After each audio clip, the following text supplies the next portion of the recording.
Hello, everybody, and once again, thank you for joining us for another day of Worship Stream. We still have another minute or two before 3 o'clock, so I did want to kind of just, as people show up, talk about some of the things that we went over yesterday. We started off the show with talking from live from the NRB show floor, where we had some demos going on, and which led perfectly into our conversation with Jeremy Morris as to why you would want to stream from a house of worship, as well as some of the new and innovative technology that was coming out, that is coming out from Viz. And we're going to learn a little bit more about that later today as well. And then we spoke with Dan from Bird Dog, talking about their new PTZ cameras and their wireless capabilities. And we also had Mark Ma from Killaview talking about some of their AV over IP workflows, including their encoders and decoders, as well as their Cube systems with NDI distribution and the Cube R1 for NDI recording. We got a lot of stuff planned for today as well. Before we get into it, I do want to give one more reminder. If you are watching on YouTube and Facebook, please register at WorshipStream.tv to enter for your chance for some of the prizes that we will be giving away. We will announce these prizes at the end of the show tomorrow with a live Q&A with all three of our hosts. So please, if you have any questions, make sure to put them in the chat, and we will answer those questions and announce these prizes, the prize winners tomorrow, including the Vizrt TriCaster Vector operation exam. We're going to be giving away 3 of those. Jeremy touched on Viz Vector yesterday. It's a really cool program. The next prize is going to be a Bird Dog X1, which is one of their wireless PTZ cameras. This is their HD 20X PTZ camera.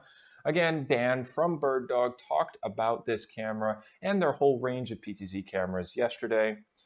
Next up is PTZOptics. We're giving away a Studio 4K, which is their 12x 4K Hive-linked box cam. It's the first camera from PTZOptics that is Hive-linked right out of the box.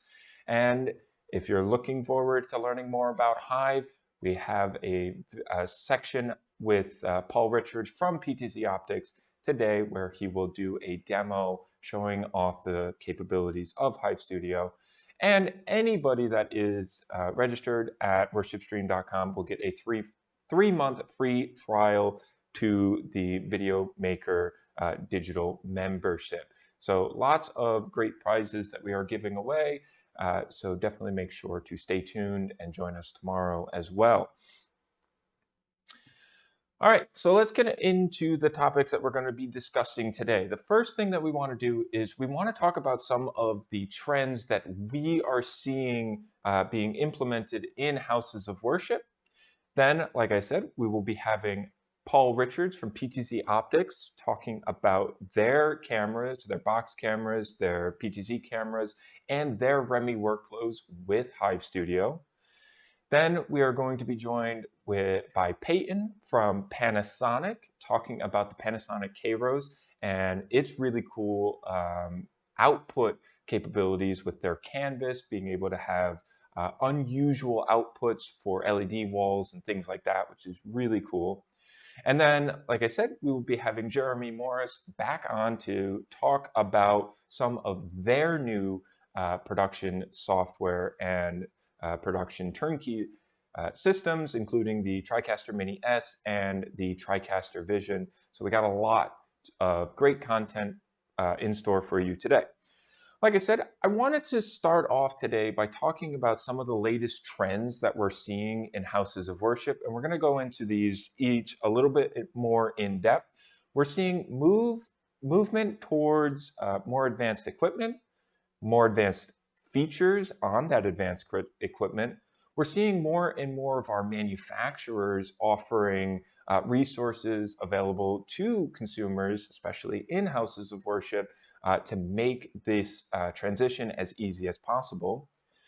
We're also seeing people in houses of worship that are not just utilizing the live streaming equipment for their viewers at home, but they're also using it to enhance the in-person experience.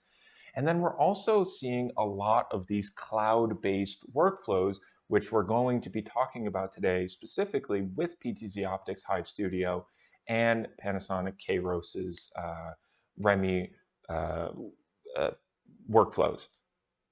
So let's talk about that move towards more advanced equipment. Now, a lot of houses of worship started streaming when COVID hit a couple years ago. Everybody had to go home, and we basically just put a camera and encoder into a lot of houses of worship to make it so they could still, have their services and be able to communicate with their followers. But now we're starting to see that people are upgrading that equipment and expanding that equipment. Maybe you got a PTZ camera, but now people are starting to add a second, third, fourth, fifth camera, and they're making that transition from 1080 to 4K. Now, there's a couple different reasons why you may want to go into a 4K workflow in your house of worship. And when I say a 4K workflow, I do not necessarily mean that you are going to start streaming in 4K. A lot of platforms actually don't even allow you to stream in 4K yet. I believe YouTube is one of the only ones that allows you to do that. But when we say utilizing a 4K workflow, we're talking about getting 4K compatible cameras, getting 4K compatible production systems. So when the time does come, you already have that 4K camera in place. The other thing is when you're utilizing a 4K camera, you get some benefits, again, even if you're not streaming in 4K. The biggest thing is being able to digitally zoom into a 4K image to then, extend the zoom range if you are exporting in 1080. It's called a lossless digital zoom because you get to have that 2x crop factor without losing any resolution because your camera is recording in 4K, but you're only outputting in 1080. And this is also great if you want to, cut up a piece of your service to post on social media. You have a little bit more play in being able to digitally zoom in, both in real time, but also in post-production if you are using something like the Cube R1 that we talked about yesterday to be able to record in 4K. Well, now you can make some videos in post-production. The other thing is with 4K is, although it doesn't necessarily make low light situations better, it can help, because when you're talking about a low light situation and you're utilizing some of these cameras manufacturers noise reduction techniques, you're able to, the more pixels that the camera is able to see, the better that noise reduction and computing can make that picture a little bit softer and not as grainy. And since we're talking about, what's the best case in a low light situation, we're also seeing a lot of houses of worship transition over to a 1-inch sensor, something like the Canon CRN 500 or a Panasonic UE 160. Now, these cameras also, because you have a larger sensor on them, they allow more light to hit that sensor. We understand that, a lot of houses of worship, you do not have the ability to bring in all of these high-end production quality lights. And although, that would make your house of worship look as best as it can, some houses of worship just can't do that.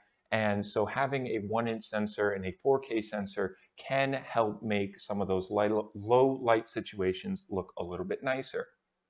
The other thing with these 1-inch sensors is they look much nicer than some of the smaller sensors.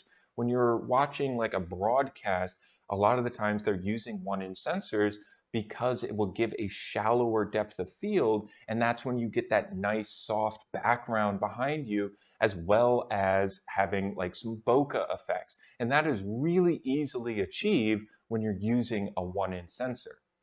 The other thing that we're noticing is people are taking advantage of things like cellular bonding.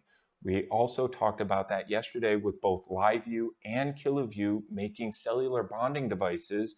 And again, when COVID hit, a lot of churches didn't necessarily have the network in place, so they would go with a cellular bonding device. And that is still something that a lot of houses of worship are doing, but now they're also using that to do like community outreach. If you're on like a mission trip or something like that, you can bring that live view or that kilo view with you with your camera and be able to stream from wherever you are back to your congregation, wherever home base is. So there's a lot of advancements in technology that people are utilizing. And as well as the hardware is advancing, a lot of the firmware and software is enhancing with this as well. And the biggest thing that we're noticing is almost every single PTZ manufacturer offers some form of auto tracking with the camera. And again, this is something that is relatively new. So if you get a new camera now, it's going to come with auto tracking. And auto tracking can be as simple as just following a single person. But a lot of these auto tracking software now have the ability to lock onto a single presenter and then follow them as they walk around. And sometimes when you're in a house of worship, you may have multiple people on stage. So being able to lock on to one person is extremely crucial. But some of our manufacturers are also making it so you can do group locking. So if you have your choir walking on or off the stage, you can have that group them as well, or track them as well. And then also, we're getting a lot more customization in terms of being able to block off places to stop tracking, and then also be able to control the zoom of how far you're zoomed in onto your host as they are walking around. So there's a lot of advancements that are being utilized in houses of worship.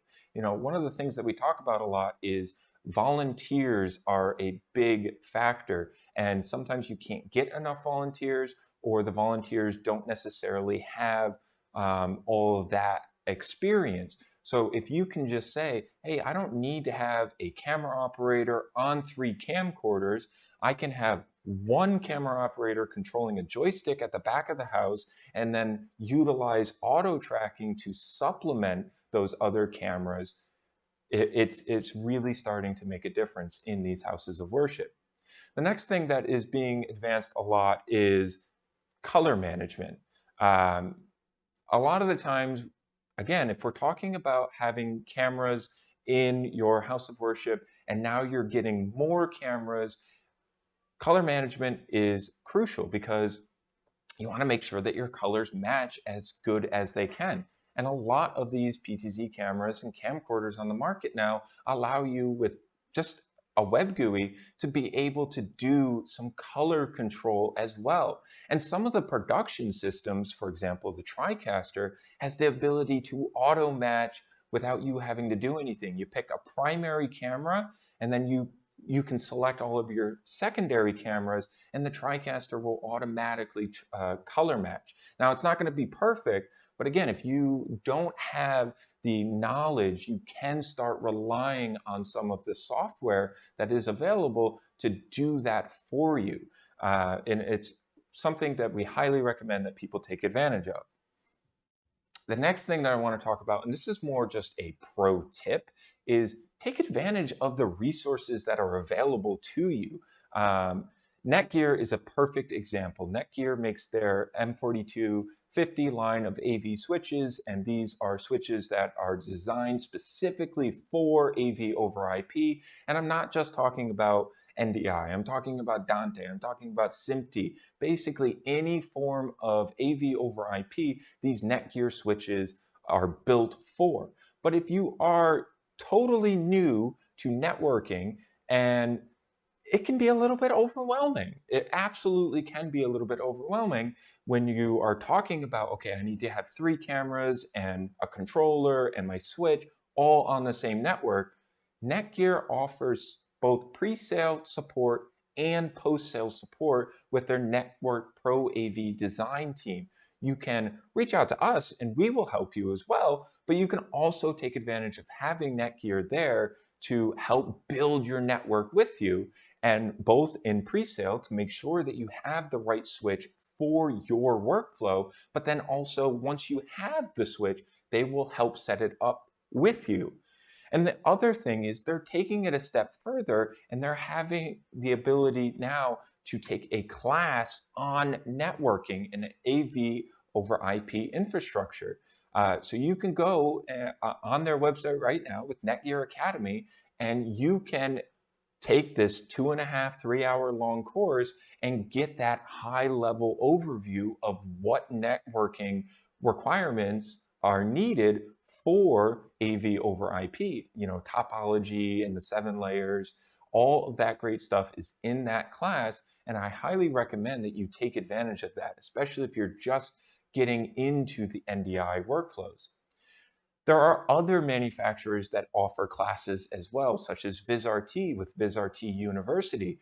They have classes on every single software and hardware they offer, and although they don't give you direct networking classes, they do have classes on NDI and NDI tools and how you can implement all of those features into your workflows.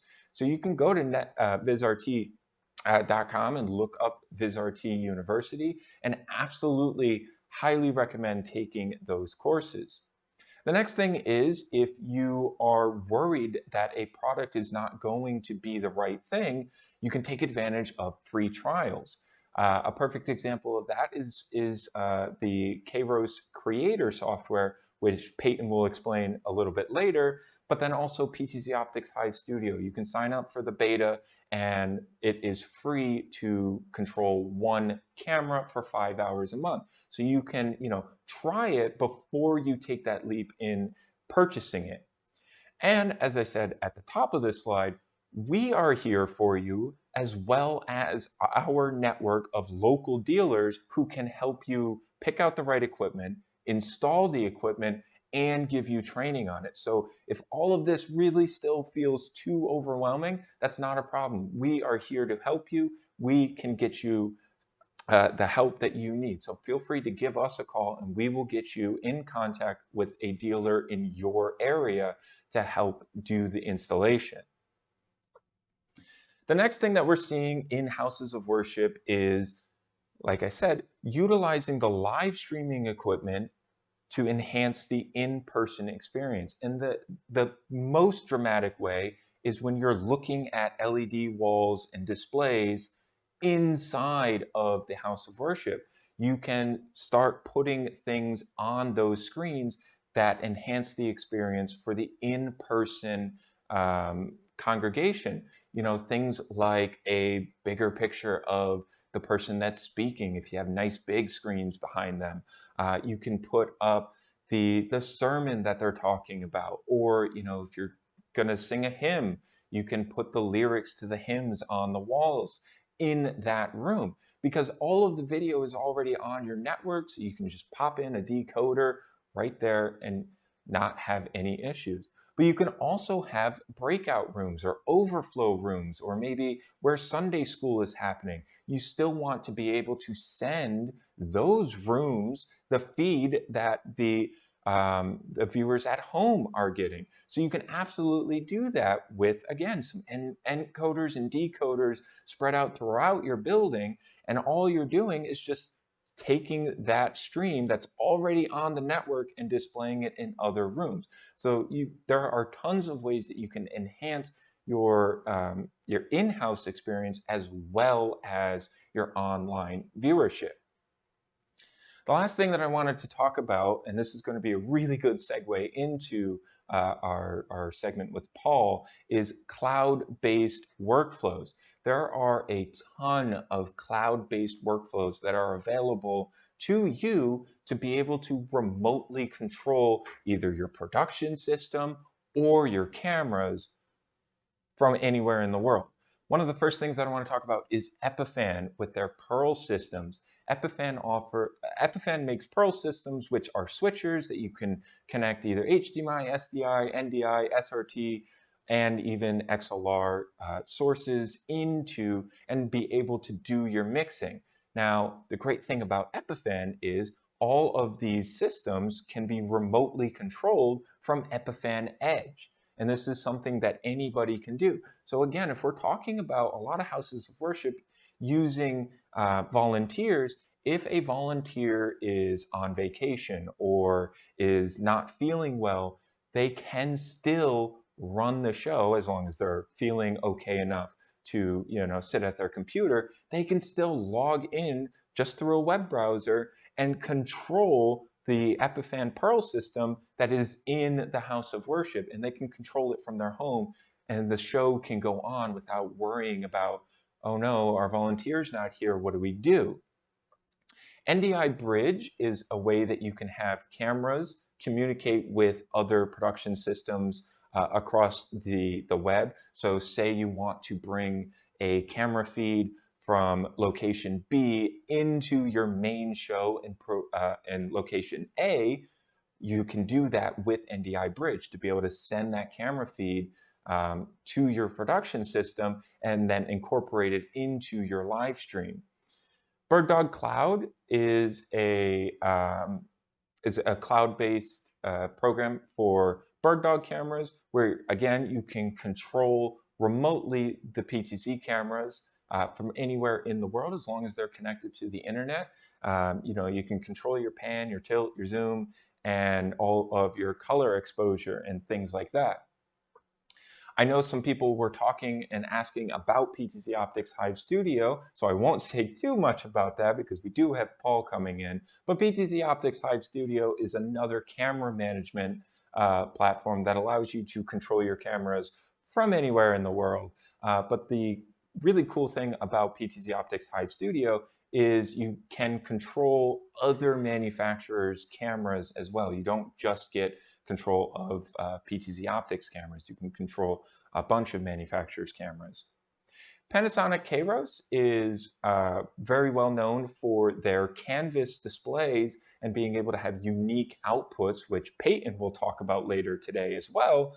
But one of the big things is you can actually take one of their control panels, again, send it anywhere in the world, connect it to the internet, and as long as the core is also connected to the internet, you can control that core from anywhere.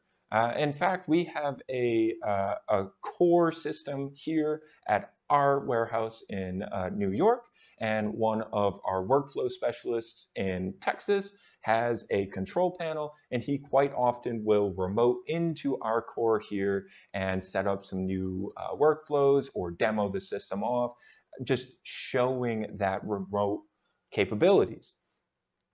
So I think this is a perfect segue to get right into our first segment with Paul Richards from PTZOptics. He's going to talk about their latest and greatest PTZ cameras, their box cameras, and then we're going to see a demo from Hive Studio. So really excited to be able to show that off.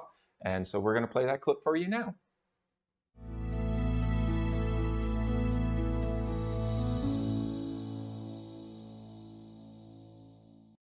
Hello everybody, my name is James. I'm one of the hosts here at WorshipStream, and today we are going to be talking about PTZOptics, and I'm super excited to have Paul Richards join us once again.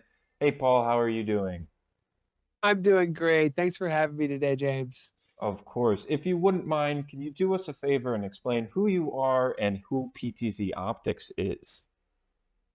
Hi everybody, I'm Paul Richards. One of my titles is Chief Streaming Officer over here at PTZOptics. I've been streaming and helping churches and houses of worship live stream for a really long time. PTZOptics offers pan, tilt, and zoom cameras, which are really ideal for houses of worship, which are large spaces that have beautiful performances and passionate sermons that are delivered all the time. And our cameras can zoom in and really amplify the messages that are happening every weekend, and it's a beautiful thing, and we're happy to be here to talk about that today. Yeah, and I think you kind of hit the nail with the hammer and saying that these cameras are perfect for houses of worship. You know, one of the things that we like to say about PTZOptics cameras is they have total connectivity, and you can use NDI, you can use HDMI, you can use SDI, you can use USB. Any kind of workflow that you are doing in your house of worship, PTZOptics fits in pretty much perfectly. Yeah, and there's a lot of connections, and it's interesting to see how houses of worship, shift and change over time, right? So many houses of worship just getting started with their first camera, maybe Yep. using a laptop with free software like OBS, and sometimes you're using USB for that. And then over time, I work with so many media directors and volunteers who say, we want to add an HDMI, pro presenter or something of that nature. And then they upgrade to a video switcher, and then HDMI or SDI become more important. And even NDI is something we could talk about today. But it's nice to have all those options as slowly, there's not a house of worship I haven't worked with who hasn't changed the way they're thinking about things over the past, 3 or 4 years and needed some of that flexibility. I totally agree. So let's talk about some of the reasons why PTZ Optics fits into these. And as you can see here on the slide, first thing is ease of use for volunteers. Again, like you just said, you can start with something as little or as simple as using USB directly into a computer. And as you and your volunteers progress, you don't need to go get a new camera because you can move to an HDMI or an SDI switcher, and then you can move up to an NDI switcher as well. So that's really nice that these are basically plug and play cameras, and there's tons of different ways that you can control them. Everything from as simple as the included IR remote, PTZ controllers, NDI, and we'll talk about a little bit later, Hive Studio, which is very exciting. Yeah, the power over Ethernet is huge in a lot of the houses of worship that we work with. That allows you to run one single Ethernet cable, power the camera, control the camera, and get video. So that makes it super easy from an installation perspective. You don't have to hire an electrician to put power there. You can control the camera, whether it be from a smartphone, right, with Wi-Fi. I know some of our customers like to sit in the pews, and they can actually just click the camera presets as the session goes on. So there's a lot of flexibility and cool things you can do with PTZOptics cameras. Yeah, and the last thing that I wanted to touch upon is all of these cameras have auto tracking built into them as well, which again, making it easier for your volunteers, needing less volunteers potentially because auto tracking is included. Can you tell us a little bit about the auto tracking that's available in the Move SE and Move 4K?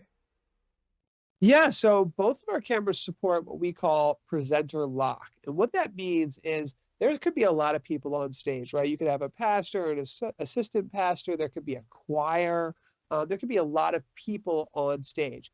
And presenter lock allows you to select a specific person in that stage, and the camera will stay locked into that person. So that's really ideal if you have a pastor who does a lot of walking, a lot of moving around. You can have one camera, the whole service, even if they walk into the crowd. There's a lot of videos, a lot of our customers post some of their favorite videos online. And when you see that auto tracking camera, you don't have to have a volunteer operating a joystick the whole time. The camera can actually follow them. And that's great. And as we mentioned, you guys have the PTZ Optics Move SE, the Move 4K, and you even have a brand new camera, the Studio 4K. So let's move into some of the best workflow diagrams that are available with PTZ Optics. We kind of talked about as simple as using USB and going all the way up to an IP workflow. So why don't we bring this up full screen, and you can kind of walk through the good, better, best scenario that we have here. Yeah, so on the good side, we've got just one camera connected to OBS. Now, this is connected over a network switch, although you could just connect directly via USB. But essentially, any Mac or PC computer can run OBS, which is a free live streaming software. And then if you have Wi-Fi in the church, you can use a smartphone to control the PTZOptics camera. And that can control and send video. We have a free app for iOS phones where you can see the video, control the camera, and even turn auto tracking on and off. So that's really popular place to start. When we're talking about better, now we're adding a second camera and a joystick controller. And it's nice to have a joystick controller because you can really fine tune where the second camera is going before you fade or transition to a camera. So if you want to have a close up of something that's happening, like a piano being played, there's a lot of musical instruments. It's nice to be able to have like a wide shot of the crowd and then a close up. So the two cameras are really nice when used together. And even there, we're showing a presentation PC. So a lot of times a pastor will have a laptop that has a slide deck on there. And you can kind of go from the full screen video from the camera to the slide deck and go back and forth. Really popular way to capture the slide decks is with NDI Screen Capture. That's a free piece of software from NDI Tools. That's It allows you actually to. how we're bringing in our PowerPoint right now. So that's a perfect example. Wow, yeah. That's a great one. And then the last one here is the best option where now we've got a lot of stuff going on. We've got 3 cameras, a joystick, and this happens quite a lot, James, where you've got 2 computers. One of the computers is for the live streaming. Another computer is for graphics. So sometimes they'll be using Easy Worship or Pro Presenter. And then it's getting even more complicated, but serving a good purpose is a confidence monitor. So oftentimes there's like an overflow room or a projector, different areas where there's like meeting rooms and things where you could put the video from the live stream onto those screens live. So we have all of those diagrams available for download to give you an idea of how to get to that point. But there's a lot of great ways to set all this up. I totally agree. And one thing that I want to touch back on that you mentioned was, being able to control the cameras from a phone if you're using Wi-Fi. And the reason I want to touch on that is one of the running themes that we've noticed and have been talking about throughout WorshipStream is one of the ways that you can do a little bit more community outreach is by getting the youth involved. And every kid has their smartphone, and to be able to say, you know what, you can use your phone or this joystick controller or potentially even an Xbox controller or something like that, really gets the kids to want to participate and be involved in the service. And so by giving those, really cool and high-tech ways to control the cameras, I think is a great thing and another way to get people involved in the service. Yeah, I agree. And the Xbox controller for sure. There's a lot of great ways to get kids involved. Yeah, absolutely. So this slide is comparing the Move SEs, which is the 1080 line of PTZ cameras available from PTZOptics, with the previous generation of cameras. Would you like to talk about some of the key features and differences between the previous generation compared to the current generation of PTZ cameras? Yeah, I mean, one of the great things here is that the PTZOptics Move SE cameras are more affordable, which is great. So these cameras now all have built-in auto tracking. So if you're thinking about adding another camera to your setup, the fact that the PTZOptics Move SE cameras can automatically follow your pastor kind of just makes it easy for those days that you don't have a volunteer camera operator. But it can be used as a manual camera operator as well if you do want to have a job for a volunteer who's young and getting started. So there's a lot of flexibility here. We've really improved the ability to stream directly to YouTube or Facebook with these cameras. So it's much easier. There's a huge improvement in the web interface for controlling these cameras. We now support Blackmagic video switchers, which is a big deal, so that if you're using a Blackmagic video switcher, you can plug right into the PTZOptics Move SE cameras. We included NDI in all of the camera models. So that way, before we had some cameras with NDI, some without, we decided NDI is so powerful and so popular that we're going to include it in everything. And then there's just a lot of other little things that we've added. And we continue to build upon the new Move SE and Move 4K platform just adding more privacy, more security, and better features for the long term. And all of our cameras have a 5-year warranty.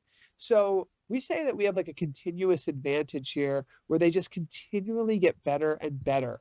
Every year we're offering new firmware updates, listening to our customers. And so it's actually true that the cameras do get better with time. I couldn't agree more. And since we're talking about the 5-year warranty, I want to give PTZ Optics a huge shout out for just your customer support in general as well.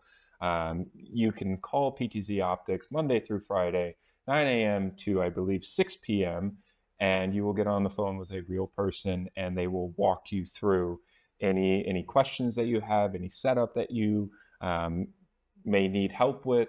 PTZ Optics team is there to support you for that very reason. So kudos to you and the team, Paul. Thank you. That's a great team. It absolutely is. Now, moving on to the Move 4K. Now, there are a lot of similarities between the Move SE and the Move 4K, but there are also a lot of differences between them. You know, they're both 12x, 20x, 30x cameras. They both have auto tracking and, you know, some other differences. But talking about auto tracking, would you like to talk about some of the differences and the advancements in the Move 4K's auto tracking? Yeah. So, I mean, first of all, 4K video does look better. It looks crisper. Most of the televisions that are out there today are 4K. And so even if you're using a 1080p video switcher or system with a 4K camera, it will look crisper because it has just more pixels and a better image sensor. So it is a noticeable leap in video quality overall. In addition to that, the cameras have a bigger, more powerful computer vision chip on them. And what that means is they can track from further away. So if you have a really big church and you need to track someone from up to 300 feet away, you can do that with a Move 4K. But we also we're able to do more with that chip. And one of the things we can do is do what we call group tracking. So we can actually frame, and what that does is it frames everyone on stage. So it's really handy for performances where there might be 5 or 6 people on the stage. The camera will actually zoom out to make sure everyone on your stage is in view. So you've got the group tracking. There's a new, it's in beta right now, but we are doing audio tracking, which is a really great way to track people based on just their voices. Which is nice if you want the camera to zoom in closely to someone who's speaking. And then we have other things such as dynamic zoom. So since the camera has a 4K image sensor, you can zoom in with digital zoom as well in 1080p mode. So there's a lot of little features like that. But these cameras, they do look crisper and sharper. So if you're looking for a future-proof camera going with 4K, most of the televisions now are 4K, etc. So the Move 4K has a little bit more horsepower, and we're able to put in some additional new features into those. I think you mentioned a good point there too, that even if you're not, going to be streaming in 4K, it's still good to have a 4K camera, not only for being able to digitally zoom in during a live stream, but you can also have a little bit more flexibility if you are going to, chop up the sermon or a section to post on the social media. You have a lot more play if you're using and recording in 4K, even if you're only outputting your stream in 1080. So I think that's great. Now we talked about the PTZ Optics Move SE and the Move 4K. Now I kind of want to change it up a little bit and talk about your newest camera, which is the Studio 4K, which is a box camera. Would you like to introduce the Studio 4K? Yeah, so the Studio 4K uses the exact same 12x and 20x lenses from our PTZ cameras. So it allows us to have a really consistent look if you're doing a multi-camera production. So if you've got 2 or 3 PTZOptics cameras, maybe they're the 12x, maybe they're the 20x, maybe they're the 30x. They match really nicely, and they have a lot of the same connections. So they've got the HDMI, the power over Ethernet, the SDI. It's very similar to our pan tilt zoom cameras, but we're able to offer them at a lower cost because they are fixed box cameras. Really, really good for zooming in far distances. And if you always want to have a shot, for example, of the pulpit, right? Of a podium, of a specific area, a piano, you always want to have that shot to go to. These cameras are great. You can put them far away from that area, zoom them in, and you'll have that shot for HDMI, perhaps with a Blackmagic video switcher, NDI for software video switchers, and then SDI and USB as well. So it's a very versatile camera in that regard. No, I totally agree. And we're starting to see more and more is exactly what you're saying. Somebody who has, one or two maybe Move 4Ks and they want to add a third camera, but they can't, afford to get another Move 4K. This is a great option. Again, if it's just going to be a fixed camera point that you're always going to be cutting to, this is a perfect solution to fill that void. And you do still have the ability to zoom in or out. So like another example is when people are doing a house of worship stream, a lot of the times you want to make the viewers feel like they're part of the congregation. So maybe you have a camera that's pointed at the congregation and you see everybody that's sitting there, and then you can, zoom out to show the whole congregation or zoom into a small section of the congregation. And you don't necessarily need to have a PTZ camera for that. This is another example of where the Studio 4K can come into play. Yeah, James, as you said that, you gave me a thought too, is that, live streaming and video production, a lot of it really is an art form. Oh, yeah. And there's a great new book called Stewarding the Atmosphere, all about bringing how to use video production to share the message of God. And I feel like having a second camera or an additional camera like the Studio 4K to play around with before you permanently mount it. Maybe in your specific church, getting a lower angle that's more like eye level view, like you're really there in person, might work for your specific church. So this is a good camera to kind of move around and play with for a little while to see where you might be able to add that nice shot. So something that this just hit me. It's, you never know, but every church is kind of trying to find out their style and what really tells their story.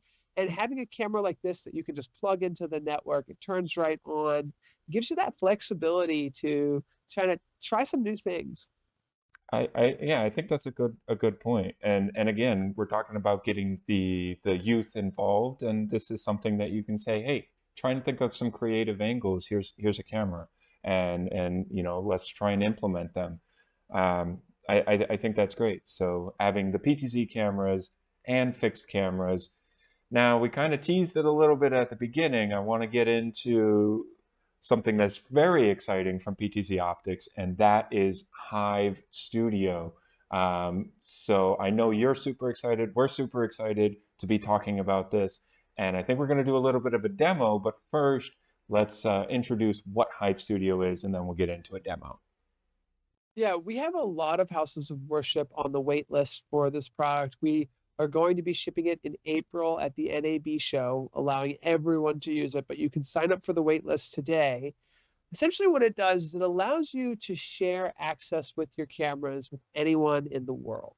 And so if you can't make it to operate the cameras on a Sunday, you can do so from home. If you have some people who are volunteers who are willing to help but are on vacation, it's very, very easy to share access with the Hive Studio to people around the world. And I'm going to show that today. It works with over 400 different cameras. So if you have a mix of different camera vendors and you're thinking about working with PTZOptics, now would be a good time potentially, because we can really tie everything together and create a full solution for you. The other thing that Hive does really well is if you have multiple campuses or multiple satellite churches and you want to help them out, right? Maybe you have a staff at the HQ at the main church, but maybe they're struggling to get the volunteers at some of these satellite churches. Now your main staff can help out at the satellite churches. So it really fills a important gap in the church kind of tool chest. And it's really exciting. I can't wait to show it to you. No, again, I keep saying I completely agree, but I really do. You know, on the very first slide, the very first bullet was ease of use for volunteers. And I think Hive Studio is just that. I the thing that I keep coming back to with Hive Studio is the thing that you just said too, that if you are solely running off of volunteers and a volunteer can't make it one day, maybe they're sick, they don't want to go in and potentially spread it, but they are feeling well enough to still want to participate, they can just log in and control the cameras from their home and not have to worry about getting others sick or feeling good enough to get out and drive. They can still participate, they can still contribute, and a Hive Studio is just great for that. Let's see if we can show a little bit of Hive Studio off. I'm going to put you on the spot here now. All right, let me hit my share screen button. This should be pretty easy. Can you see my screen? Not yet. Give us 1 second. This is live. Give us 1 second. I do have another way to We have share. it. We can pull it up full screen. You got it? Yep. Okay. So we're going to bring it up full screen. So what you guys are seeing now is Paul's screen. Okay. So this is Hive Studio.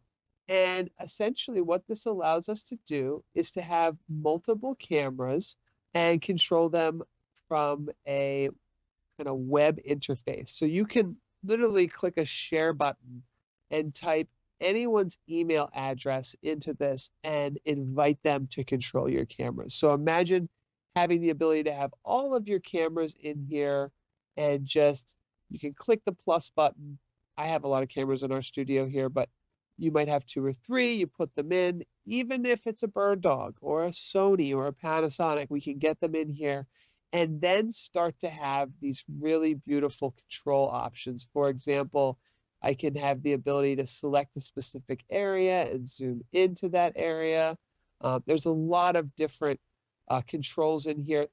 Part of it makes it super simple to just kind of click where you want the camera to go, and the camera will go there. Just a really click to center type of situation where, I want the camera to go there. Okay, well then you click there. Super, super simple for volunteers. If I The can cut other in thing, for 1 second here, I just want to say for the people that are watching at home, it does look a little bit choppy. That's just because we're doing a screen share, and that is sending over the internet. But when you're actually using Hive Studio, it is much smoother and consistent. So I just wanted to throw that out there. But please go on, Paul. sure, yeah, sorry about that. The other piece here is on the left-hand side, this is all your studios. So you could imagine you might have multiple churches. Well, you could just jump right into any of those spaces and manage them remotely. So you could have multiple different locations, helping the pastor and different people there. The share button, making it super easy. Someone could just be a viewer, just making sure everything's working. A producer who can control things, and then an administrator who might be somebody on the board or someone who can kind of control every who has access. The other thing is you can have different image presets for each camera. So let's say sometimes you do candlelight services, for example. You can set the cameras up in here and try to figure out exactly how you like them for those specific services, create a preset for that, and then immediately be able to go to that. So this makes it very easy to add color presets and go back and forth between them for each camera. And then other than that, we have the PTZ presets that you can set here at the bottom. We have auto tracking built in as well. So this will add auto tracking to the Gen 2 cameras and cameras that don't have auto tracking currently. Oh, wow. Yep, the auto tracking is right down here. So we can add auto tracking to any camera that we can bring into Hive. And then we also have some like cinematic movements. And I understand that maybe through the screen share, these aren't working as well as we would like, but you can basically kind of have the camera zoom in really nicely and easily to different areas of the screen. So for volunteers getting involved. It's really, really nice. And then another thing I can't really show very well right now is you can use a joystick controller. So right now I'm using a PTZOptics SuperJoy, and you can kind of control the camera with a joystick. So it's a really cool piece of software. It's totally free for one camera. So I highly encourage people to try it, give it a try. If you like it, it's $25 a month, um, with up to 3 cameras. And there's a whole bunch more information on our website about it. Yeah, I was just going to say, you can go to PTZ Optics website and you can see, um, especially more of the cinematic feel, not with a screen share, but with just a straight screen capture. And I have to say, it looks like, it is a real person operating that camera. Some cameras, when you go to preset 1 to preset 2, it kind of does one of these instead of a more natural arc. And when you're using that cinematic look, it is very smooth, very natural, and again, just kudos to PTZ Optics for making things as easy as can be. And since we're talking about going and seeing PTZ Optics website, I think that's a perfect time to mention that if you are in a house of worship and you want to learn more about PTZ Optics, um, in just a few weeks, PTZ Optics will be doing their own worship summit. So why don't you talk about that for a little bit and tell people where they can sign up? Yeah, so March 7th, we'll be having our worship summit. This year, we're going to be having a worship summit every quarter, and we're attempting to have a local partner for each worship summit that we do so that we can give most churches in the United States the ability to travel maybe a little bit, but actually get hands-on. And so this worship summit, we're going to be partnering with Sound Solutions in New York. And they're a little bit in upstate New York. It's funny, they say they're the frozen chosen. Um, but it's really great. They're going to have an in-person opportunity for anyone in that area of the Northeast to travel and get hands-on. And then next quarter, we're hoping to do the Southeast and then Southwest and then Northwest, and then hopefully continuing to do more regional shows. But we've got Jake Goslin from Churchfront as our keynote speaker. That book I mentioned, Stewarding the Atmosphere, sharing the message of God with the tools of video production, the author Brandon Marks will be there. And so we've really got a great guest list of inspirational speakers, and we've been listening to your feedback from past summits. So really excited to have that event on March 7th. All right, and you can be rest assured that we will be tuning in as well. Paul, I want to say thank you so much for joining us today and talking about not only the cameras that are available, but also Hive Studio and demoing that off. As always, we'd like to give the final word to our guest. So, Paul, the floor is yours. Thank you again for joining us today. Thank you so much, James. It's been such a blast meeting so many of our House of Worship customers and just being on the phone, listening to the funny stories, but also helping out and trying to serve this great mission that we're all part of. So thank you for tuning in today, and feel free to reach out. And we're happy to help out. All right. Thank you again, Paul. And thank you for everyone watching. Stay tuned for more content coming up soon. Thank you.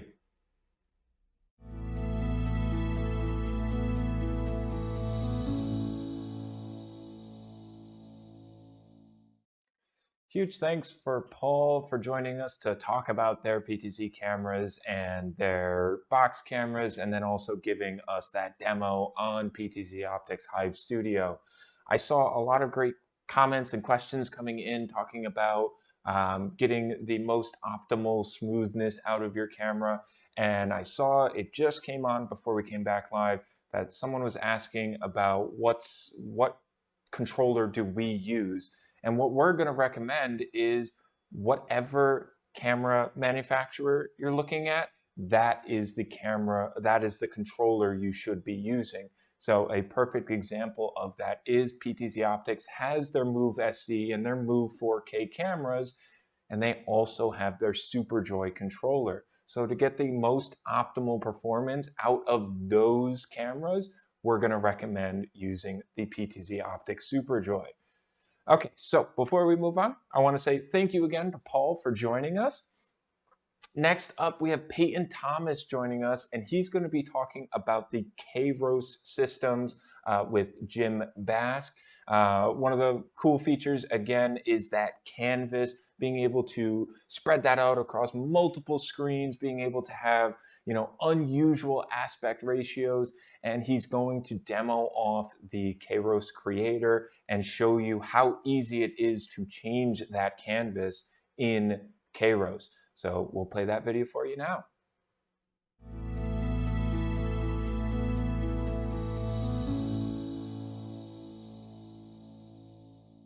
Hey, this is Jim with WorshipStreamTV. In this segment, we invited Peyton from Panasonic to join us to talk about their new Kairos production systems. Kairos is being implemented and installed in churches throughout the country. It is a great live production platform to help you get to that next level of production for all of your worship services, anything happening, especially in some of the larger house of worship type venues, where you need to make sure you have access to all of the broadcast level production tools. Hey, Peyton, thank you for joining us. Thank you, Jim, for having me. So I really want to introduce Kairos to our audience. I know Kairos has been around for a couple of years now, but still may be very new to our audience who is tuning in today. The Panasonic name brand, of course, is very well known throughout the industry. You guys have a full family of Pro PTZ cameras for every level of the marketplace. And now you're taking advantage of that history in production with the Kairos live production systems. So Peyton, that's why I wanted to invite you on to introduce Kairos to our audience today. Yeah, thank you so much. Yeah, Kairos is our live production platform. And, a lot of people are used to this traditional SDI approach with FPGA hardware. And so really where Kairos shines is now it's GPU based. So you have this flexibility to be able to, what people are used to with fixed MEs or keyers, now with this GPU based hardware, those kind of constraints are gone away. And, as we kind of go through the Kairos system, people are always super concerned that it's a very expensive system, but we actually have a entry-level core, the KC200L1, which really kind of gets you into the ecosystem of the Kairos products. Panasonic's approach is really the IP transport, but for those who aren't quite ready for the IP transport, we also have SDI options available to them today as well. With that being said, one of the core, we have 4 different cores, the 200, 200P, and the 2000P, and the 2000P S1, which really enables you to be able to kind of pick and choose which cores are essential for your type of production. Especially in the house of worship market, the L1 might be the perfect option for you, which is an entry-level core that really just gets you into the ecosystem of Kairos. So along with the Kairos cores is that creator software. The creator software really allows you to program your core very flexible in a flexible way, and it enables you as the user to use an interface that you're familiar with using. We have a lot of different control options that give you significant flexibility. So, yeah, a lot of houses of worship might not need this advanced full-size panel, and that's okay. There's a lot of different tools that you can use to actually program your show or be able to control your show, all the way down to as simple as just a stream deck. Panasonic also makes just a touch control software, which allows you just to stream a multi-view, and I can just touch on a screen, select which sources I want to be going to program, and it gives you that immense amount of flexibility to not only just use one of these, but I can use any of these control options at any given time inside of the Kairos ecosystem. And multiple of these panels can be connected.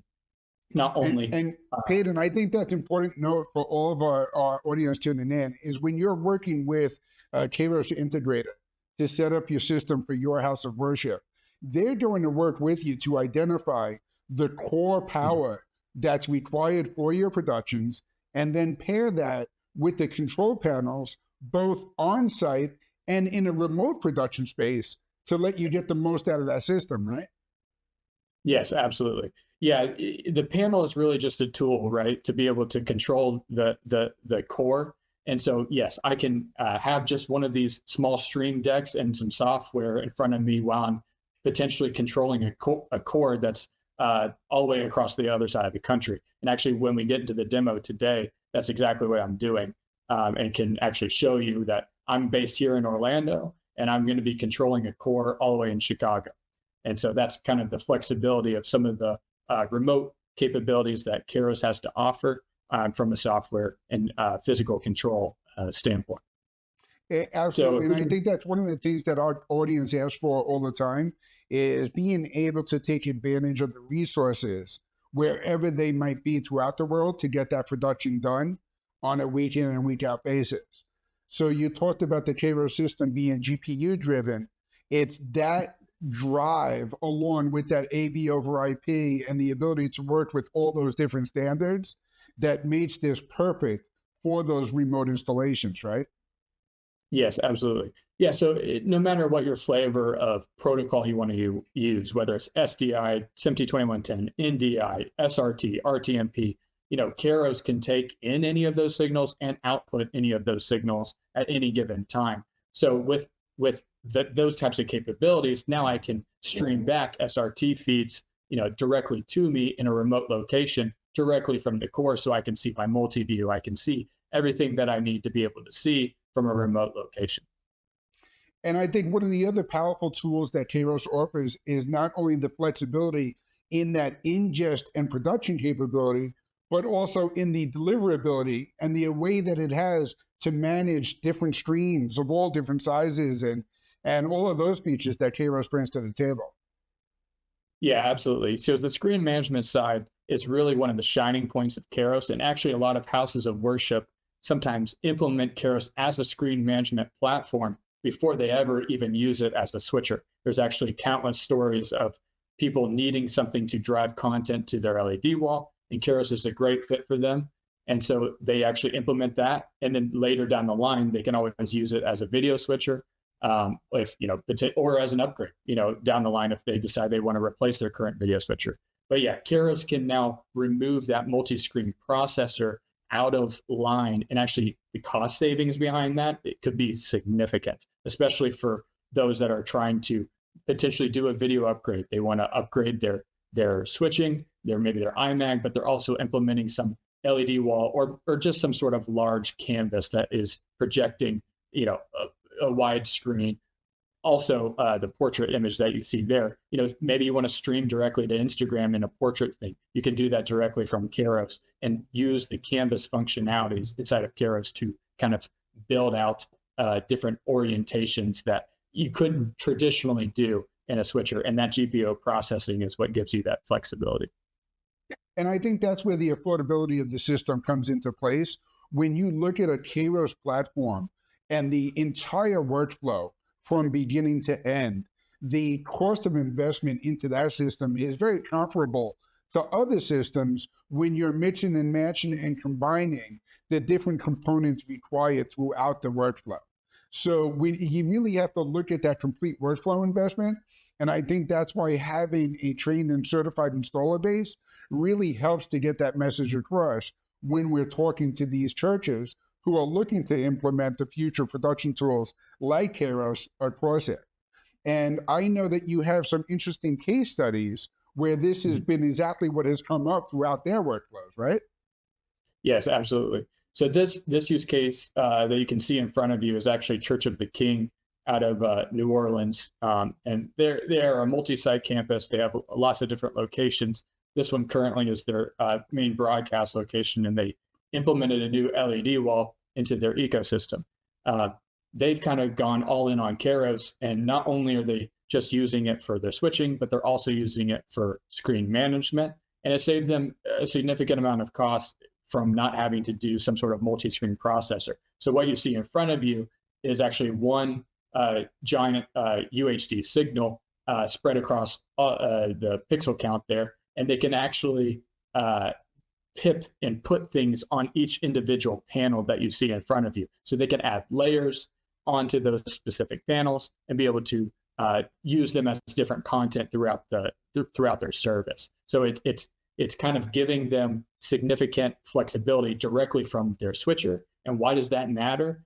That you're doing it from your switcher is latency. So they're actually able to decrease their latency in system latency by using only one piece of hardware. So actually, what you don't see in that picture is their house left, house right projection. Their projectors were actually slower than their LED wall because their projectors are not gen locked. And so we actually were able to add delay to their LED wall to be able to make sure that everything was in sync with their main iMac cut along with their LED wall. And then now everything is uniform. And they've actually even talked about expanding that canvas beyond just a UHD signal and incorporate their side screens into their canvas so that they can run a motion background from all the way from left to right across their entire screen. And it just becomes one giant canvas. And we're seeing a lot of houses of worship deploy these LED screens, and they're always asking questions about latency, about management, about getting the content onto those screens. We've had segments this week where we're talking about the LED screens themselves. We're talking about matching the right camera to the frame rate to get the right picture. So now you can have that live experience with the giant LED screen in the church, but still have the video streaming experience for the audience at home or that remote audience that needs to tune in. So Kairos really allows you to do all of that and allows you to maximize that canvas outlay all right from that production switcher, right? That's right.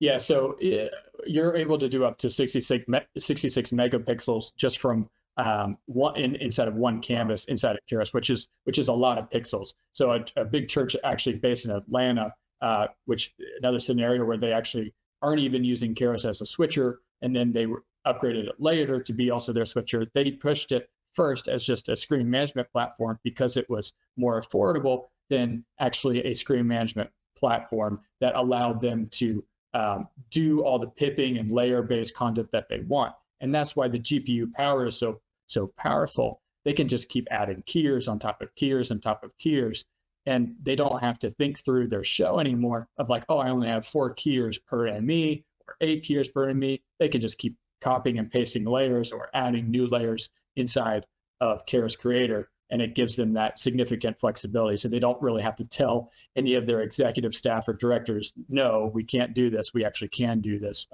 With this increased investment of this LED wall, we can do this type of creative content that we're looking to produce. And I'm counting the boxes as you're talking here. We're showing 8 independent screens at 4K resolutions.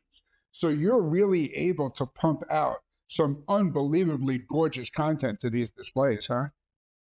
Oh yeah, it's significant content. And actually all that content can even live directly inside of Kairos. You don't even need an additional piece of hardware to be able to push that content to these screens. That's great. And I know that Kairos is continuing to evolve and really just continue to grow. You're doing a lot with the Kairos Creator software, but you're upgrading a lot of different aspects of the system. So tell us about some of the newest and greatest features. Yeah, so one of the their version 1.8 is being released here at the end of February. And so we're constantly pushing out new firmware, new software for the Kairos core itself. And that's one of the selling points in my mind. The switcher you buy today isn't baked, like it's not going to just stay the way that it is. You're going to get new features, new upgrades almost on a quarterly basis to be able to improve your workflow. We love working with our end users, getting great feedback about what new features they want to see implemented. And that's one of the beautiful parts of a software-based switcher. So one of the ones that, especially for remote production, is HTML5 graphic support. So natively, you'll be able to ingest HTML5 if you have a specific third-party software. That's essential for remote production. So if someone could be at home just triggering their graphics remotely, it's just a web URL that you input inside of Kairos, and the graphics basically just show up. Additional flexible resolution. So, broadcast standard is just 16 by 9, but beyond that, people want to output to projector. So we're introducing 16 by 10, also DCI, which is most people know as 4096 by 2160, so DCI 4K, is really giving a lot of people additional flexibility and additional resolution canvas inside of the canvas to work with. Something else is multiple core control. So additional cores. We talked about a bunch of panels can be connected to one core, but in this new software, you'll actually be able to connect up to 2 cores to one panel. So if my canvas was really so significantly massive, beyond that 66 megapixels, I could drive, different sections of an LED wall with different cores, or I could have another core being utilized for multiple productions. So you have a podcast studio happening at the same time. You have an overflow room that needs a different line cut. This is really kind of giving you additional flexibility from your control panel. And there's easy IP support and additional SCAR raw panel integration. If you're familiar with the PTZs, easy IP. It's just a simple way to configure your IP addresses and makes it a really easy way to kind of configure a full Panasonic ecosystem. And then the SCAR raw panel, we actually natively support their protocol. So it's as simple as setting up one of our panels. So we're adding all of their different manufacturing hardware panels that might be smaller and simpler and easier for people to use. And so that gives you a lot more flexibility, like the Waveboard mixer, which we have an audio mixer built inside of Keros. All of those different control faders can control the software if you need a physical control surface. And I think that flexibility really is a key. I know you're located in Florida, and you're able to demo and show off how Keros can work by accessing the machine in Chicago, you said, right? That's right. Why don't we fire up that demo? Yeah, let's jump in. Cool. So actually, this window you see in front of me is actually our Keros Creator software. And so that's kind of the software interface that you are able to use and to build out your show. And in the top right-hand corner here, I have a window that is actually the multi-view. And in this actually preview window is actually a stream of one of the cameras in Hoffman Estates, Illinois, just outside of downtown Chicago. And that is actually a PTZ camera. And actually what's pretty cool about that PTZ is I can remotely control the PTZ from here in Orlando. I can zoom, control, recall different presets. And that's one of the cool remote capabilities that I can do. So if your core was located, let's just say down the street and it's another COVID situation and you didn't want to go in and we're doing, some more remote production, I could actually have a bunch of different PTZs, robotics or things that, don't have camera operators. I can control my PTZs. I can fire presets. I can cut my show all simply from a remote production. And that's all by using this Keros Creator software. This multi-view up here, one of the great parts about this is I can just natively start pulling these different windows out, which could be potentially different multi-views that you have to be able to see your show. So if I have multiple computer screens, I could drag these windows directly to those screens and be able to cut my show natively right from my computer screen at home. And so you can see I actually have some House of Worship footage that I'm just cutting through here on my central control surface. So this software, I don't have a physical control panel in front of me. So one nice thing is I can actually just use this software, this control surface, to be able to cut my different show and be able to natively, just from the software, controlling a core all through just a site-to-site VPN, which is just a lower router. You could set a public IP. We've done it before. If you're secure, you're not too worried about your IT department getting onto you. You could set an IP, public IP address, and you don't need any hardware. You just, as long as you're connected to the internet, you can access your Keros core. What I'd like to do next is talk about the scenes builder, which is the power behind a lot of this GPU based system. So inside of Keros, you might be used to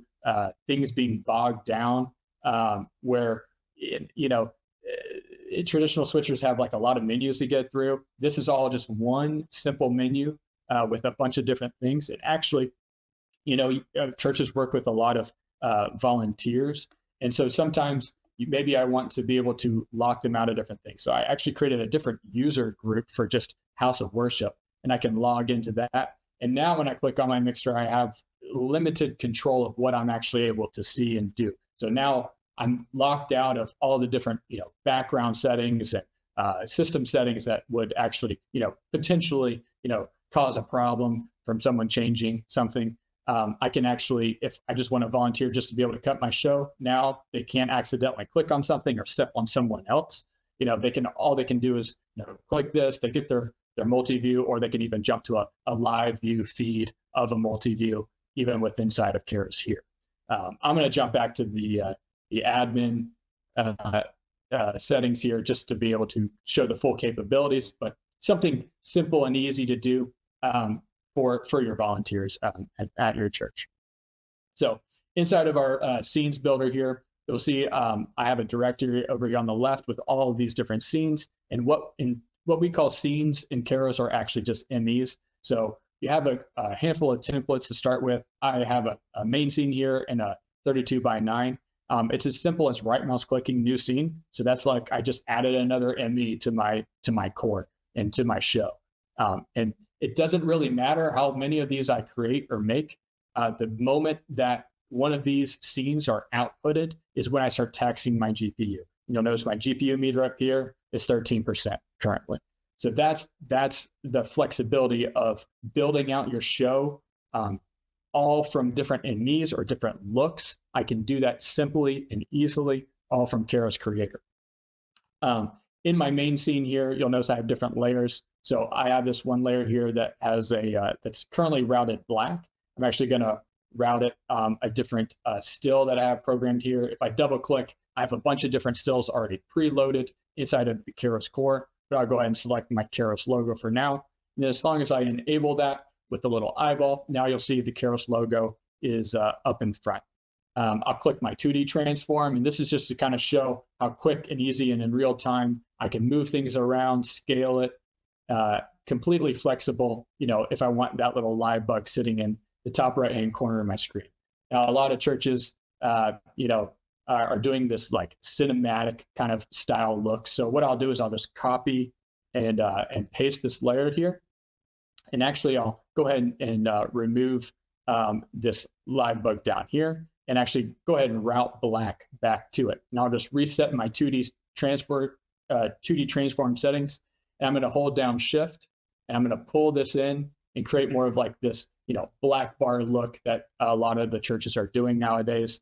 And then I'll copy and paste this other layer. And then what I'll do is I'll just actually remove this my sign here. And now I've created this cinematic, quickly built, cinematic look for my end production. So what I can do is I can always rename this. I can call this, 239, which is typically the Cinema 239 bars. You could rename your different layers. So anytime those show up inside of your core, I know exactly what it is. I don't have to remember that, key 1 or key 2 is my 239, layers. So what I'll do is I'll just store a snapshot. So these are just basically saving what you see in front of you. And then what I'll do is I'll go back to my scene and move my black bars up and down and out of the way. So now I'll save another snapshot. We'll call it off. And then now I'll do an auto. I'll make sure that all of these are, I'm going to force dissolve all of these two different snapshots. Then I'll do an auto dissolve as well. So now when I'm in my scene, so say I go into a worship moment and I want to recall this snapshot, I can recall it. It brings my black bars in, and the pastor's getting up, he's giving his sermon. I want to recall these off. I can recall these off. And so there's a lot of different flexibility that you can do inside of Keros, and this is just like one thing that a lot of people are currently doing, and it kind of allows them the new flexibility of, now I don't have to think through how many keys I have. I can just keep stacking and stacking and stacking all within that one main scene. I want to quickly jump over to our 32:9. So this is more of our screen management. scene here. So this would be considered like another ME. So this is a 32x9 scene. And so now I have my, currently my motion background here is actually just loaded directly inside of our RAM player. You'll see this little green check mark here. So this is just a looping background that I've loaded inside of Keros. You have different RAM players up here as well, but you'll notice that none of those are actually playing. Those are just for like stingers or, lower thirds that you want to trigger on and off. I can do anything that needs like transport control. So anything that you just want to loop as like a motion background, I can load that in, load it to RAM. It's not taking up any of your still stores or media playbacks or what other switchers might call it.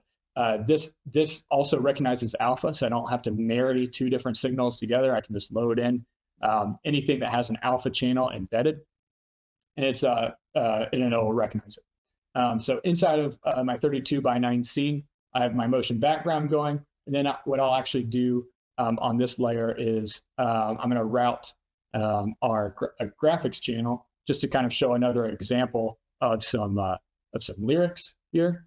And so now I have that simple look, but one of the powerful things of Keros is now let's just say I wanted to create something new. And actually, I just made a mistake by moving this down. I didn't say this earlier, but Control Z works. So if I make a mistake, I can just on my keyboard Control Z and move it. But I want to hold down Control and move the lyrics over to the right. And then maybe I want to add a new layer. We'll call it main. And this will be our main scene. So we're going to actually add this source from our scene. So this would what people call ME reentries, which actually doesn't add any additional latency by doing an ME reentry. So now I've just added my main broadcast feed into my my main screen, and now I can actually enable my 2D transform and scale this pip down. And now I've just created lyrics on the left, main feed on the right. If you don't have iMag, in the room, you just have one main LED wall. This is a great way to, do some iMag if you feel the need to do something like that.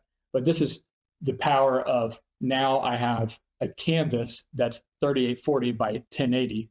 And now I can even show you the flexibility of now we're pushing 30,000 pixels in this one unique canvas. And in real time, it's making that change. So all I have to do is just route these scenes to, in this case, two different outputs that would be feeding that LED wall. And then there's no ME stitching that is happening here. I can move this pip all around between the two, and I don't have to stitch two MEs together. And it's just a uniform look. So the last thing I'll touch on here is just some of the capabilities of Keros from removing other pieces of hardware that would potentially be needed that could save you in the long run. So we just talked about screen management. So it saves you from a screen processor, also clip player. So I have clip playback with playlists. So anything that removes an additional computer that could be potentially needed. I have stills, which could do like presentations, playlists for those. Also recognizing alpha in the stills. We talked about, uncompressed content for LED walls. This is just looping content in the background that I could also implement. And then we briefly talked, especially for remote production, is all of these SRT feeds. So let's say I do have Keros locally with me here in Orlando, and I'm doing some sort of broadcast from another receiving location or another multi-site location, and maybe they want to do some sort of like host moment with a broadcast location or something where they want to communicate back and forth between the two different services. I have 16 different SRT feeds basically built in, and actually these are configurable to be SRT, RTP, RTSP, whatever your flavor that you want can actually just be natively ingested into Keros, and that's a lot of encoders cost that you would have to purchase. It's also on the output side as well, so I can output different streams to across the public internet, and that is a significant cost savings when you look at the amount of hardware that it would take to be able to pull this off, especially for multi-site remote production between locations. Absolutely. I know we hear from churches all the time that have an international component where they're either working with a sister church or an affiliated church or even a mission trip, where they want to take some of that production and bring it into what they're doing in their own house of worship. So Kairos is going to enable all of that capability and more. Yeah, oh, absolutely. There's some amazing apps out there that will, send out an SRT feed directly from your phone. So if they were out there on the mission field, they could stream a feed directly back to the Kairos core, and they could do it live in service at their church. It's pretty cool. That's awesome. Peyton, I want to thank you for not only doing the demo, but for tailoring the demo to our House of Worship audience that's tuned in today. We talked a lot about the Kairos Creator software and what that's capable of, and the different components I wanted to show off for just a moment on how you could build a Kairos production system. As we mentioned, it starts with the Kairos core. The first bundle we're showing here is with the KC200L1, which is their entry-level core, and a touch control panel software. That's going to come in right around $41,000. If you want to take that same capability in an SDI production workflow with a two-stripe control panel, you're at about $55,000. On the right side of the screen here, that's where we have kind of the mega bundle. And what Kairos can do is hit any workflow and any solution anywhere in between. So I didn't put that last bundle on here to give anyone sticker shock. I put it on there to show you the wide range of production capabilities. In the House of Worship market, we can take anyone from the smallest congregation to the largest congregation to the multi-campus facilities and allow you to get a complete production system, screen management solution, and everything you need for your production environment. We work very closely with Panasonic. We actually have a Kairos production system available right here in our studio for demo. You can reach out to us at WorshipStreamTV. You can give us a call and we can arrange a demo for you. And with that demo, we can even connect you to Panasonic if needed, or to your local integrator who is trained and certified on the Kairos systems. If you give us a call at 800-323-2325, we have a nationwide network of these system integrators available to you, and they're all out there working with these Kairos systems with Panasonic support. Peyton, I know you've even gone out to some of these installs yourself, right? Oh, yes. I want to make sure everybody knows, sometimes a video switcher is a big investment, and, you're always super concerned about, am I going to be set up for success? Yes, your integrator is going to help you, but also Panasonic is truly here to help you. We will fly out, we will train you and your integrator if the integrator isn't familiar with Kairos yet.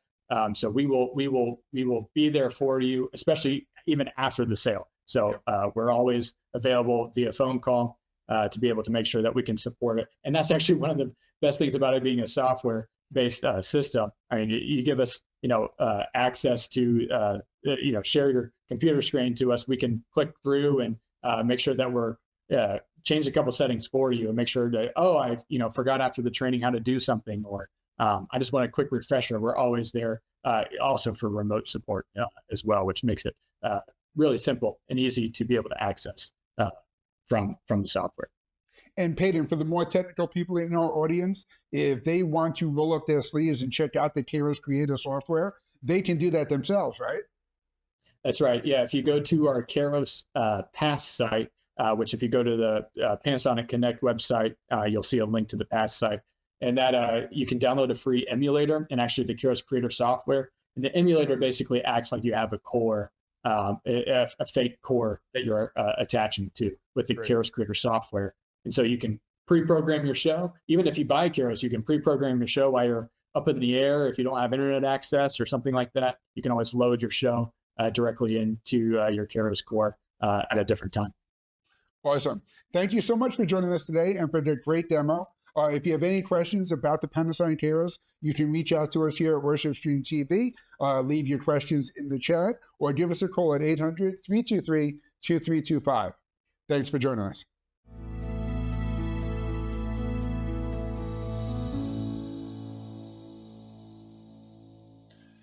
Thanks to Peyton for joining us and showing off the really everything that the Kairos can do, and demonstrating in real time how easy it is to change that canvas and be able to have such unique aspect ratios for outputs. That's really going to play into some of the topics that we're going to be talking about tomorrow with Absen and Canon with the video walls and displaying those. So really great that Peyton was able to show that off for us. The next section is going to be, again, with Jeremy Morris joining us. He is going to be talking about Vizrt's latest production software and production hardware, including the TriCaster Mini S and the TriCaster Vision. So without further ado, here's Jeremy and Gary again.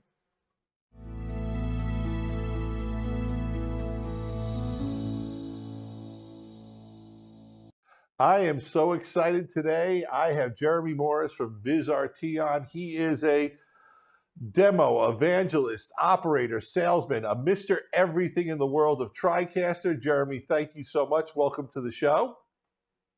Pleasure to be here. Where are you right now? I'm actually on stage at my home church in Fayetteville, Georgia. This is Pinecrest. We've been here about a year and a half, and so it's been a blast being a part of this congregation. Very cool. And from what I understand, not only are you a new tech evangelist, but you are a new tech TriCaster I keep saying new tech, Vizrt TriCaster operator for the church. And that's really wonderful. And I believe you even have some volunteers working the TriCaster right now, don't you? I do, if Harry will go to camera 2. And I just want to bring this in, the kids. TriCaster, a lot of people think it's very, very complicated, but you can see even kids can use it. And obviously they've been well trained by Jeremy the Guru, but I just wanted to do that little moment because, House of Worship is a key vertical for TriCaster sales. So it's great that you're in there, and thank you so much. I really want to talk about some new products. We've got 2 levels of products. We've got a new version of the TriCaster, the Mini S software, and then we've got the Vision systems with Vision bundles. We're going to start the show with the Mini S because we're actually breaking information, and I'm not under embargo or anything, but I know it won't be available till the end of February, early March. There's going to be a perpetual version of the software. So you can either rent it for $1,200 a year or buy it outright for $24.99. And then there's also a bundle that's going to include the mini control surface at $44.95. And then we've even got a ability to have you have the software subscription with a Liberty X workstation. We're going to talk about a little bit more, which could also be sold with the perpetual version and the bundle. So let's talk about this Mini S software a little bit, because for years since you've come on the show, you and I have been talking about when are they going to finally have this software being able to run as software without having to buy customized hardware. That time is now, my friend. Take it away. So even back in the new tech days, we were always heavily on the software, but we needed dedicated hardware to make all that function happen.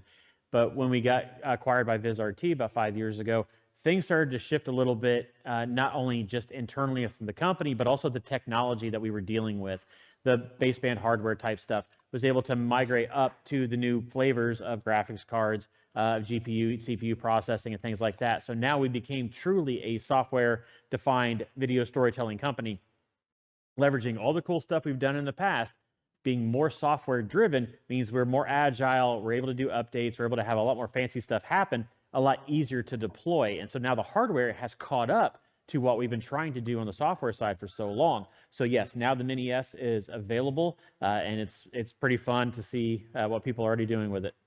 And it's really a full version of the Mini software, correct? If you were to get a Mini 4K or a Mini X, you'd be getting the same software, but you'd have it on the Mini hardware, which is great hardware that runs well, but now you can run it on your own hardware, which we're going to go into some of the advantages of that in a little bit. But let's talk about, your House of Worship, phenomenal for that. Great for streamers, podcasters, education, corporate video. So many great places where this can get in, and people can now get into the Vizrt TriCaster Mini S production environment for a lot less money. That's, I think, what's so cool about it. $1,200 for a year, or you can just buy it outright for $24.99. That's a pretty sweet price point, if you ask me. And we're doing it, we're crawling before we're running on this. And so we're introducing the software with some dedicated hardware right now. Some of the support plans will dictate how that's being dealt with. So we do have some minimum requirements that are posted on our website for those that want to source their own hardware to run the Mini S. So we make sure that it's in line with what we need from a horsepower perspective. So we have a good out-of-box experience for the end user. As we're doing that, we're also going back and certifying other types of hardware that's available so you can run this on different types of blade services. We got laptops that we're looking at. We're looking at capture cards. So this is going to be a long process to make sure that everything is going to work the way we want to, but also spread the love, allow for multiple types of uses for the TriCaster Mini S line with this advancement in the certification process on hardware. Yeah, so I want the guys to bring this up full screen so we can really see that this really checks all the boxes, literally. And the one box that isn't checked, you talked about a little bit, is the original, the initial version of the software is NDI only, but that's intent for original on launch to make support and broader level support easier. We absolutely expect to have capture cards available, and I know that we've worked with you guys, and we've got a little project, Manhattan project going that we'll talk about a little bit more when we talk about the hardware box. We had one of our close vendor partners put together for us. But I think what's so cool about this, and I want to go into why I think it's so great, is that the Mini was always a good product, but you are always limited to the platform that was in the Mini. So everything that you see checked here, the Mini could do. But everyone who was really a power user would reach a point in time at some point where they just stacked too many things on top of it, and just the limitations of the machine, the hardware itself became a limitation. Now, if you run into that, you can always buy a bigger, better computer and get over that hump. You're not going to go beyond the specs that are here, but you're able to stack them all on top of each other. And, you know, the other thing is we know you guys have other products, which we're going to talk about a little later, the Vision software, which is higher end software. So clearly the software spectrum is going to grow, and the S and the Vision are going to meet at some point in the middle with the same product, different product, whatever. But the future is going to be software that can run on different computers with specialized hardware for I/O. So very cool. Wanted to bring out this little table on support. If we can bring this full screen for people just to see that, you know, this product will have the same support that a Mini would. The hardware details. This is one of these areas where I'm going to say I'm happy and frustrated at the same time.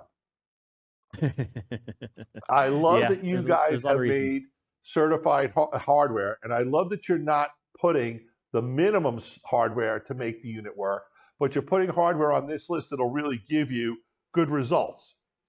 16 gigs of RAM, a quadro level card, you know, an i7 or stronger. What I am frustrated about is that I would have really loved us to have 10 or 20 computers, and a lot of them being laptops, because let's be honest, I think the product that sells the most in the software space and has the deepest penetration is vMix. Mm-hmm. And those guys run on laptops more often than a desktop.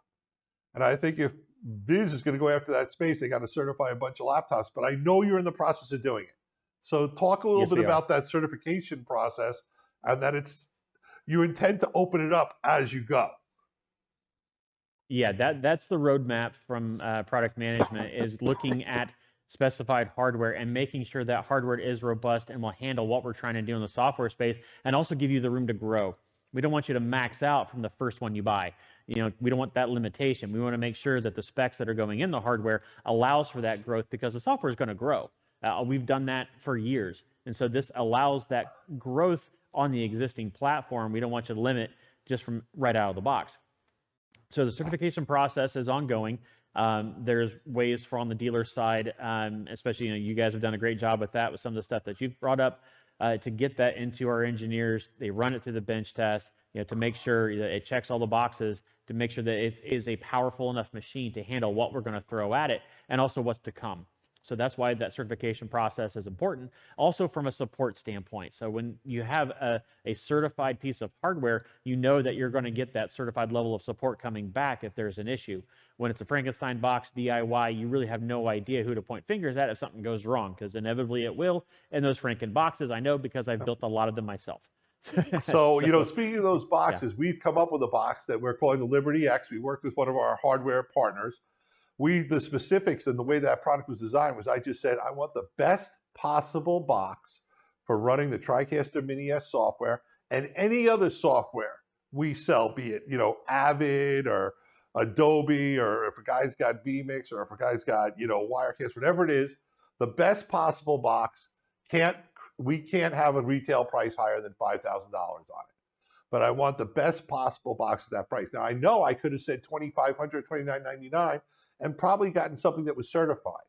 But I wanted a box that I knew with confidence that wherever you guys are going over the next 2 years, that box will have the horsepower and the reliability under the hood to get it done and support whatever new features are added, including new hardware. And part of that Manhattan project I talked about is we do have one of our hardware vendors, whose name I'm not going to mention, sending over some cards for you to test and to also test in our Liberty X box. So we really hope that, I'm going to say, maybe by NAB we'll have that certification, which I think is a reasonable time frame for this project. But I don't want to speak for you guys. That's my goal, not yours. But I just want to let people know that the Mini S is a great software tool. We've got a great hardware box you can run it on that's $5,000. You can get it from us or your local dealers. It's a great product. And then also, it's not intended to compete with the next part of our segment, which is the Vision stuff, which is like that next step up of boxes. And those are all built on, I believe, HP workstations. So let's talk about the Visions a little bit. The Vision has been out since, September, October? When did the Vision first release? Yeah, so that it was an October timeframe when we made that switch over to the Vision platform. So that also is that same mindset of being software-driven focused first, and then allowing hardware to match what we're trying to do. And so, yes, we do have purpose-built hardware that's for that. We have partnered with HP in this, and also Matrox on the input cards to build a very robust workstation, going back, same idea with Mini S, to allow us to grow when the time comes. We have the hardware and we have the support from those OEM manufacturers to do what we need it to do. So that's a great opportunity to step up in the flagship world of TriCaster. So yes, the Vision is the big workhorse. It's 44 inputs. It has HDR. It has a whole lot of bells and whistles in it that we're finally able to do in the software, and we have the hardware now that can catch up to it. And now the Vision, there were actually 5 flavors of the Vision, but we've really seen that where people's biggest interest is really on the tower with the 8 SDI or the 16 SDI, $35,995 for 8, $37,995 for 16, and then you can add a flex panel, for another 10 grand more. But one of the things I want to talk about on the show right now, and I'm probably going to get in trouble, so this may get edited out because I'm not really sure what the team of Viz and the big guys are going to allow, but there is a promotion for a limited time going on where when you buy a Vision, you can get it bundled with a flex controller essentially for free. So that $35,995 becomes with a flex controller. The $37,995 goes with the flex controller. So that's real exciting deals. It's for a very limited time, but I would be remiss if I didn't mention those promotions that were going on. So let's talk about the Vision, because it really is, it's the first flagship TriCaster since the T2E was introduced, correct? Correct. We've had a similar software version called Vector, which has been running in the cloud for the broadcasters for a long, long time. Now we've kind of brought both systems to parity, where we've got the hardware on-prem version as well as the broadcast cloud version of the TriCaster family into one ecosystem. So now you do have all those fancy bells and whistles back to the 44 inputs. Like I said, the HDR, we've got the combo cards where you can do either the 8 or the 16. That's also very cool to see how that configuration can change, because I can dynamically adjust what I need to per session from an I/O perspective, 12G, 3G, how many wait. how So many outs. time out.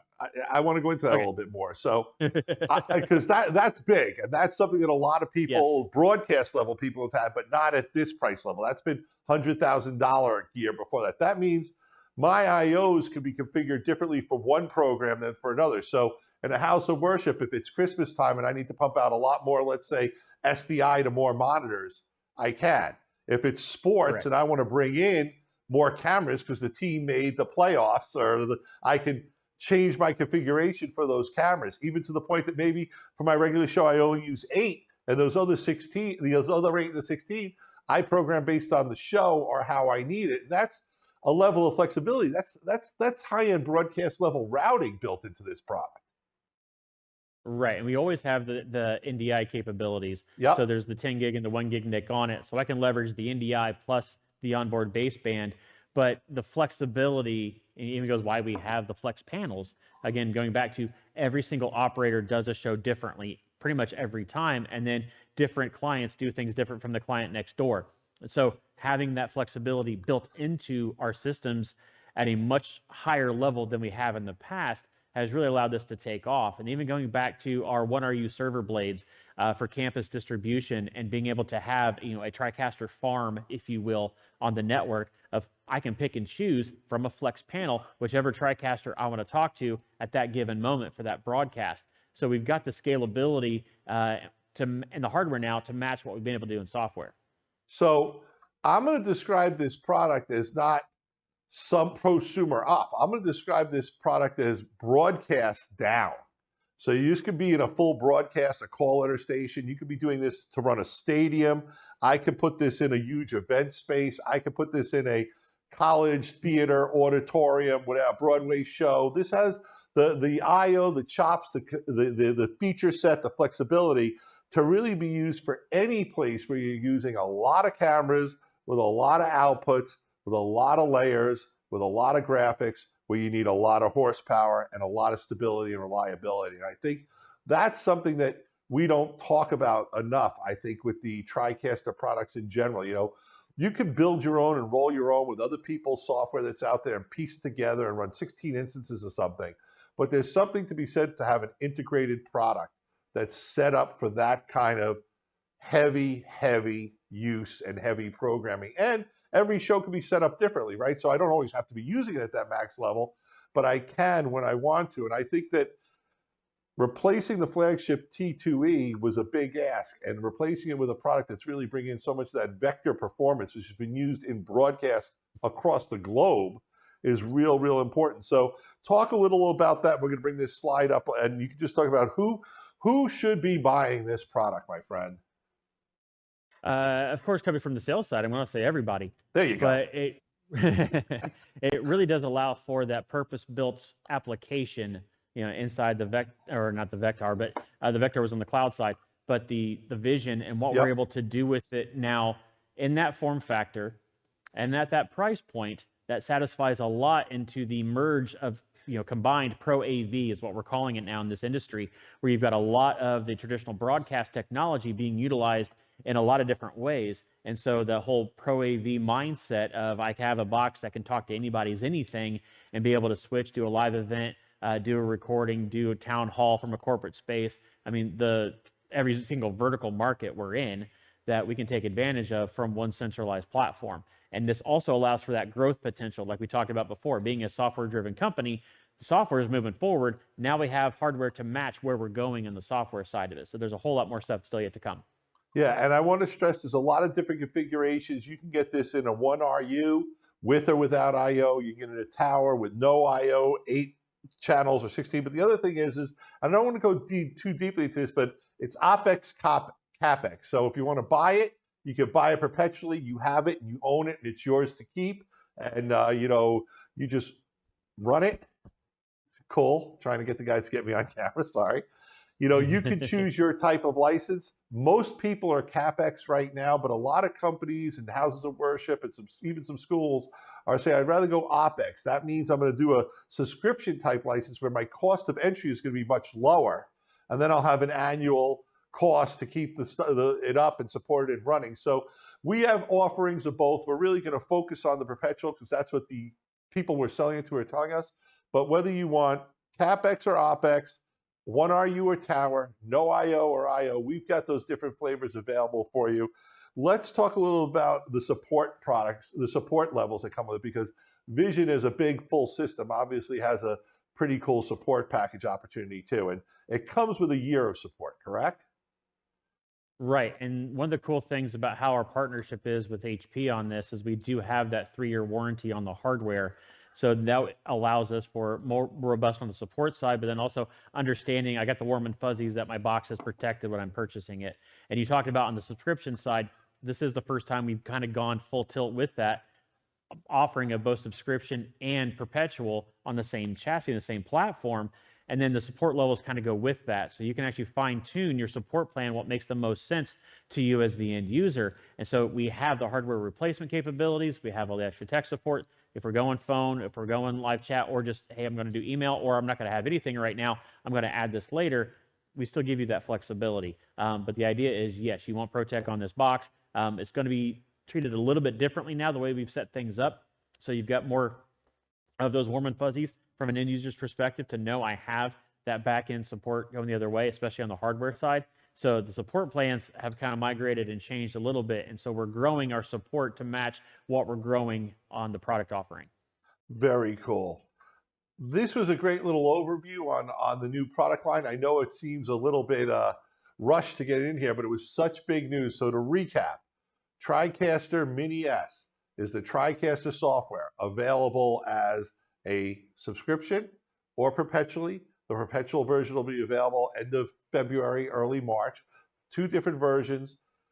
Bundles available with a control surface, bundles available with our new Liberty X hardware, or you can put it on your hardware of your choice. Look up the certification system. As long as you have the minimum specs, it'll run. But with a certified unit, we know you can get a little bit of results. The Vision series, starting to sell very well. The Tower with 8 and the Tower with 16 are our biggest sellers.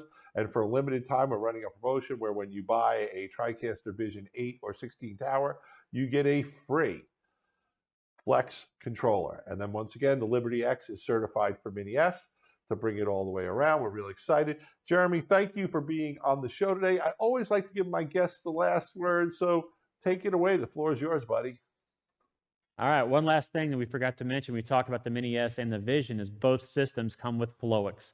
So Flowix is a very powerful HTML5 based graphics software that I know you guys are running yourselves. Yep. And we can take advantage of that now built in with both systems. So the Go package on the Mini S, and then you've got the basic level. And both of those you can grow up inside the Flowix, because there are variations of Flowix if you want to get more advanced with that platform that you can add on later. But both systems come with that out of the gate, so you can get your feet wet and understand the true horsepower that is HTML5 based graphics.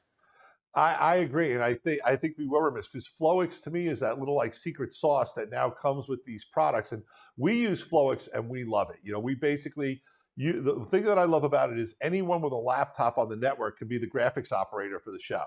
So they can be sitting in the room next to the TriCaster operator. They could be on the other side of the facility. Doesn't matter. You could be bringing in the graphics from home for all we care. It's HTML5, and all you have to do is attach it.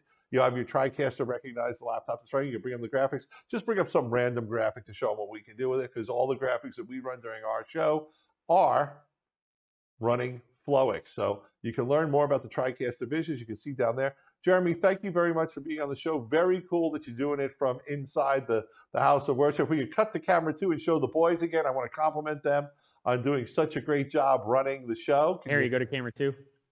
Here he comes. Here are the guys. Great job, guys. Great job running the show. Thank you so much. And I think that's a big thing that we need to talk about, that the TriCaster students can use it, volunteers can use it, experts can use it too.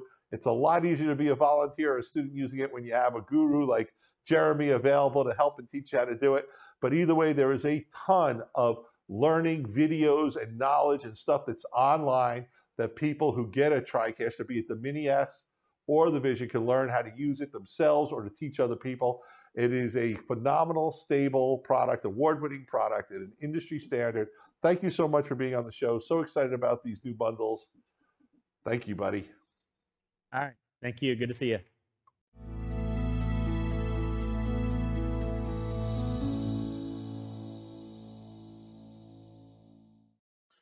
Huge thank you to Jeremy Morris for coming back and talking about some of the new products that are available from Vizrt, the new TriCasters. That is our last segment for today. I want to thank everybody for staying with us. If you have questions, please continue putting them in the chat. Just as another reminder that tomorrow at the end of the show, any questions that we weren't able to answer, we are going to answer tomorrow. Also, feel free tomorrow to put more questions in there and ask live, as we will have all 3 of our hosts answering questions live tomorrow at the end of the show. That is also when we will be announcing our prizes. So definitely make sure to stay tuned for that. Tomorrow we got some great guests lined up as well. Jessica Sanders from Abson is going to be talking about LED walls and displays that you can put into your houses of worship. And then we will also be joined by Ryan Snyder from Canon, talking about how their cameras have very special features specifically designed for houses of worship and LED walls. So definitely make sure to tune in tomorrow. Same time, 3 p.m. Eastern. We'll see you tomorrow. Thanks.